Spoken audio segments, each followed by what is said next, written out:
Hello everyone and welcome to a new video. Today is the day we will start to modify the M104 Turbo suspension wise.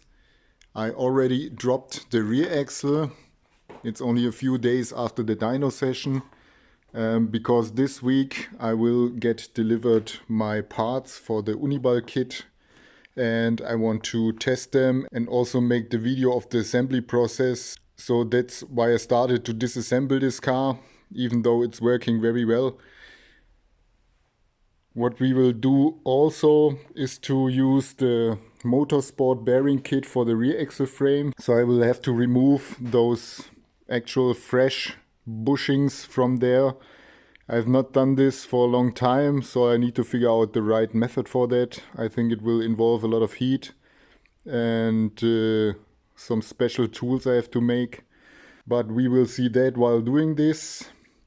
Then also I will have to disassemble all the struts and exchange the strong flex yellows I have in here against the Uniball bearings.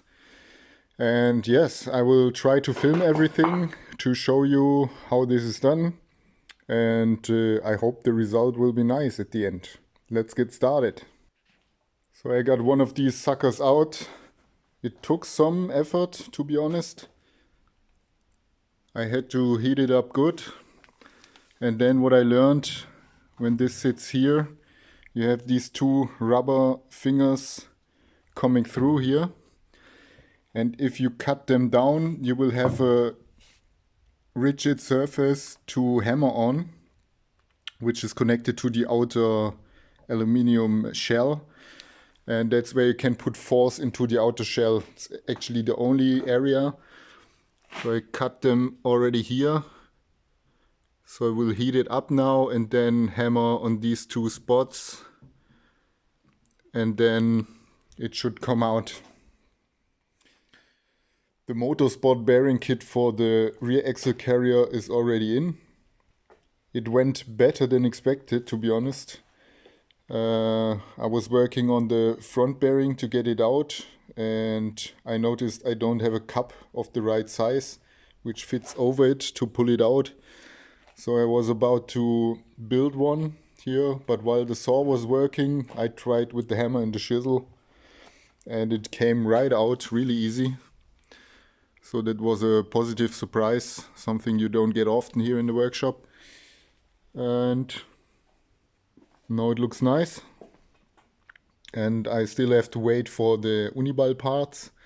But for you it will be only a second. In the next frame you will see the Uniball kit for the rear axle struts. And then we will start to install it. The Uniball parts for the axle are here now. It is almost 2 weeks later. In the meantime I had the engine damage, which you have seen in my last video, and already repaired the OM605 car. And now finally I've got some time to finish this video and also finish the axle parts. And that's the kit. Some of you might have already seen in my online shop. I already put them online. We have here the Uniball kit for the front axle and here the whole kit for the rear axle. So to show you this in more detail, you see for the front axle we have some very nice aluminum CNC parts. Those are the outer bearing halves which hold these OEM Uniball bearings, which are encapsulated. Very strong parts from a high quality brand, and they look like the ones you have on the rear axle, but they're actually bigger. So for the upper control arm I use the small one, which is also on the rear, and these are the bigger ones for the lower control arm on the front axle, and you already see the size difference is some other dimension. Very strong, and this kit is made to last at least a lifetime. And for the rear because there were no encapsulated OEM bearings available, I used Motorsport grade Uniball bearings. They're from a German company called Fluoro. They're well known in the motorsport industry. They are the Uniball you take if you want to have a nice performing race car. They don't need to be lubricated, they hold for a lifetime, and also they're preloaded, so they're not easy to move. They actually stick and they only move under load, and that's what you need for Uniball kit, because if they already have some play so they move easy, they don't last long on a car, on the axle parts of a car. That's why you want to have preloaded Uniballs, and they are expensive. So the price factor from the not loaded to the loaded Uniballs is approximately 300, even 400%. So for example, if you pay 10 euros for a not preloaded Uniball, you pay 40 euros for this one. That's the factor we are talking about. That's why this kit is kind of expensive on the paper, but it is worth it because they're very high quality parts, and yeah, it's no trash which will only last a few hours on the track. This is made for lasting a lifetime. And also, if you see the stainless steel bushings here, very nice quality. I'm pretty happy with the manufacturer I found for those. He did a very nice job. And because they are not encapsulated by themselves on the rear, I made this design with some dust caps. These get clipped in after you have assembled the Uniball, but I will show you in detail how this is assembled and how it will look after assembly.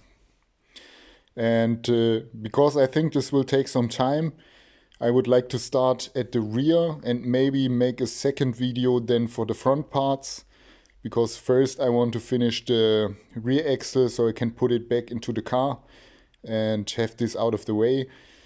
So I will start now with the big control arms on the bottom of the rear axle and show you step by step how to assemble it. What you want to do first is to put those clips here into the right position. So first of all, one in each of the outer shells. That's what I've prepared here. You see these shells have 4 grooves. The outer grooves near the edge are for the dust cap, and the 2 inner grooves are for the clips to secure the position of the Uniball. The Uniball itself is a press fit, so once it's pressed in, it's not moving around, but these are to get the right location. So you put first one clip inside, then press the Uniball inside onto the clip, and then put in the second clip. That's what I prepared here, and I will do this now for all the shells. Maybe I can film how I do this. Let's see. I will try to show you this on a smaller one with the smaller clip, because the bigger clips are some kind of sturdy. We'll try to do this one-handed, so push in the clip and make sure you don't get into the first groove for the dust cap. So move it in deep enough and then try to tilt it until it can snap in. But one-handed it's kind of difficult. One end is in. Need to look beside the camera to see what I'm doing.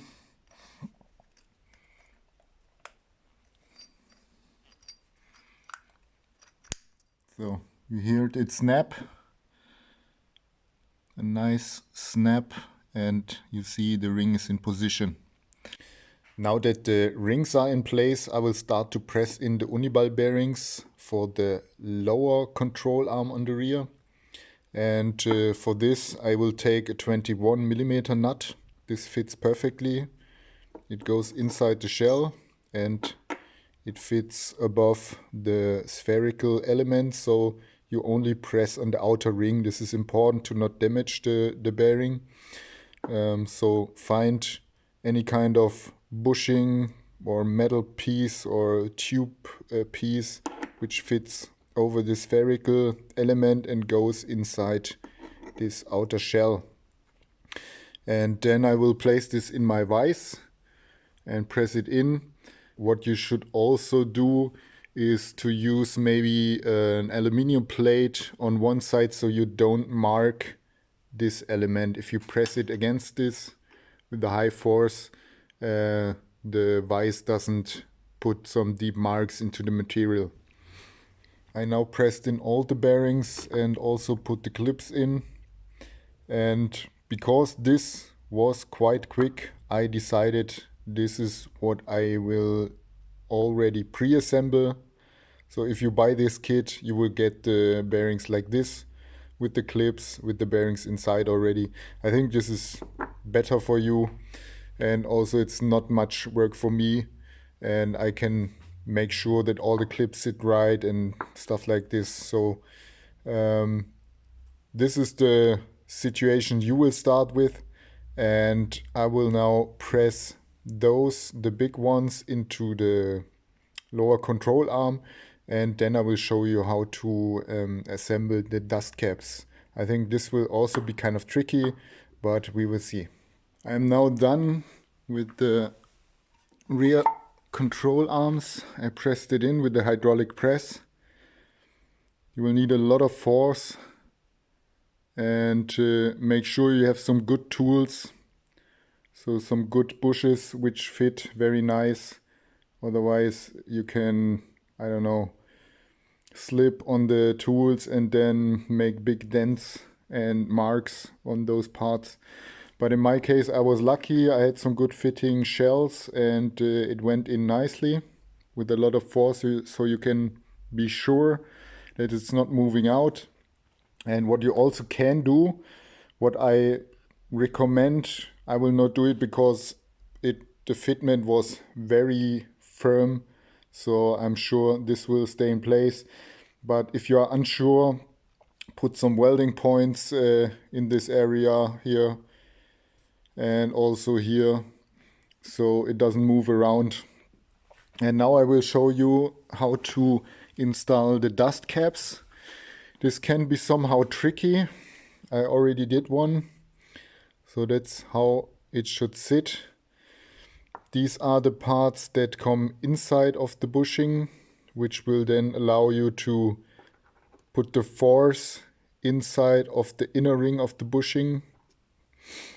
And you need to assemble the plastic cap onto this, so like this.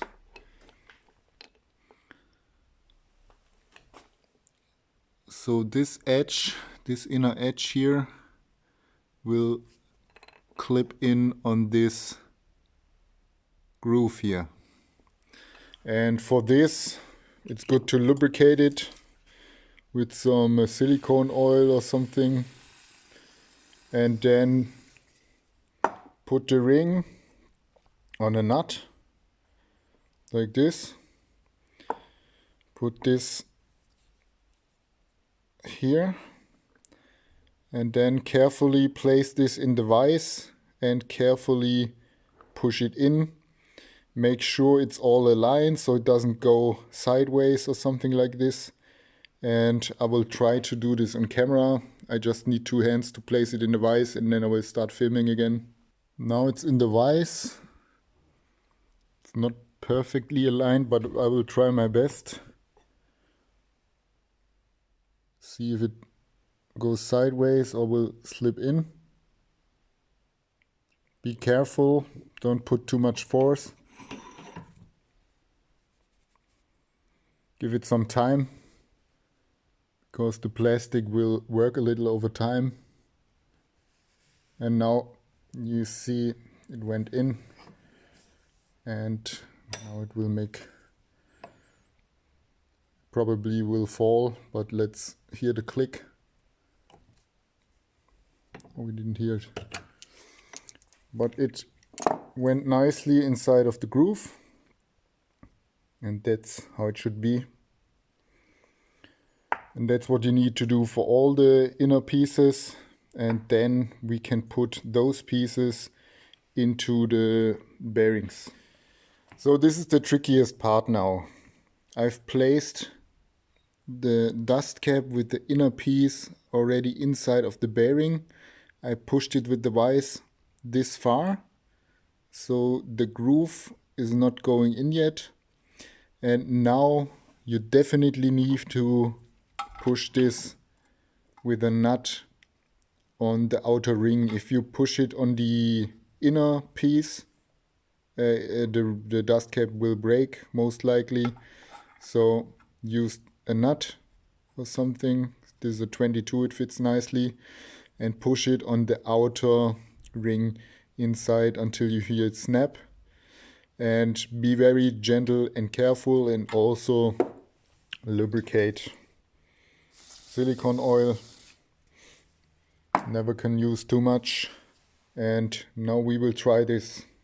So I'm in the process of pushing, and I noticed you need to leave the plastic some time. So you force it a little, wait a little, and then you can see that it's moving in slowly. Didn't snap, but it was getting softer now. So for me that's the sign that it got into the groove. Let's take it out. And now you still need to push in the inner element the rest of the way. So I'm now done for one of the lower control arms. Just clamped it into the vise to see how it feels, and it feels very nice. When you move the bearing the first time, it will be kind of hard, but once you have moved it, it gets very smooth. And also you see that sideways movement is possible.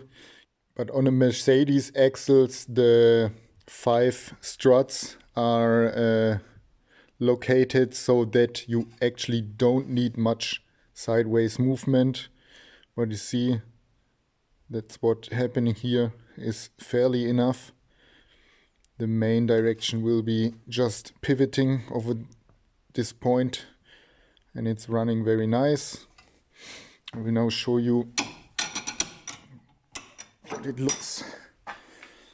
So with those dust caps, it looks almost like an original rubber bearing. Nobody can tell the difference. I think it looks really good. I will do the second one now and then install the control arm to the axle, and then do all the rest of the struts. It's like it is always, after you have done a few, you find out the perfect way how to do it. I now know the best way to deal with those caps, and the easiest was, of course, to heat them up a little. So take your heat gun on a mid-range adjustment, go a few times around, and then you already see how soft this becomes, and it's very easy to install even without lubrication.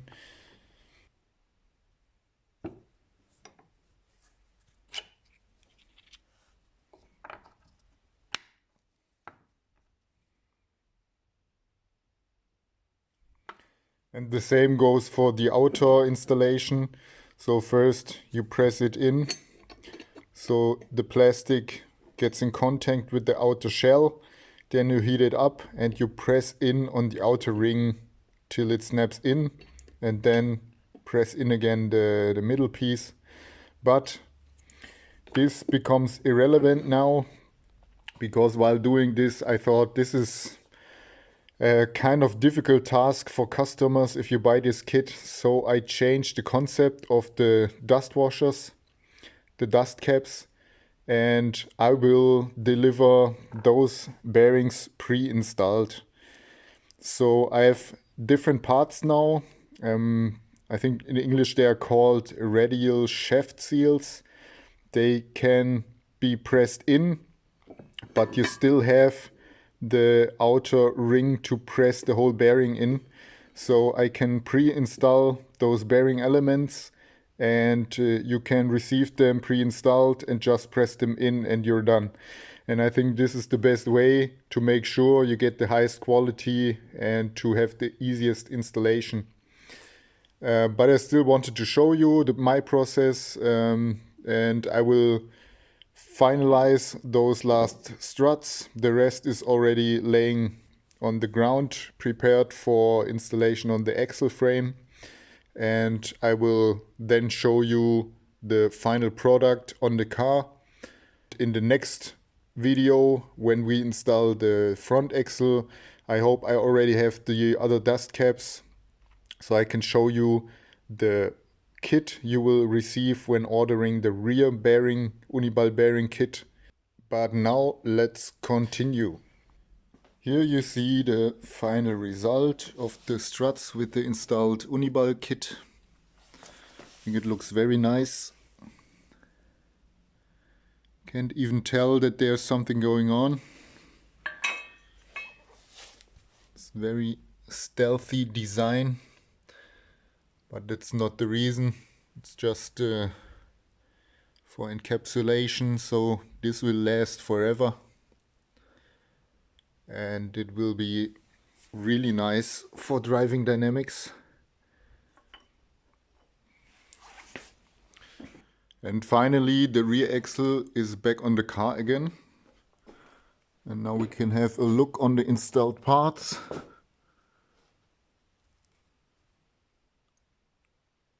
Doesn't look very special, just looks like standard bearing.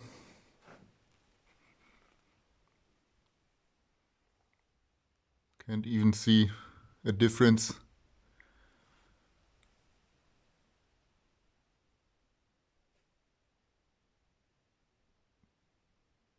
So it actually looks stock.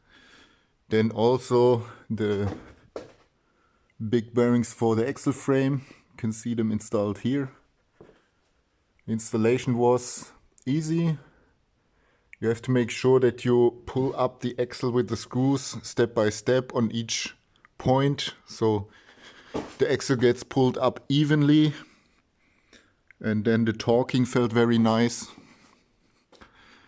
And you also see that the washer has a minimal bend now, and that means that you have a good preload on the technical plastic, which is required, and that's how it should be.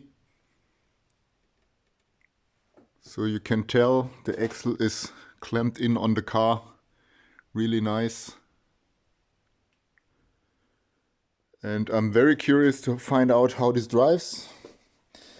I still need to wait for the special springs. The dampers I already have here, but I will wait for the springs, then also finalize the suspension kit I want to provide for anyone, and then install it, and this will also be another video.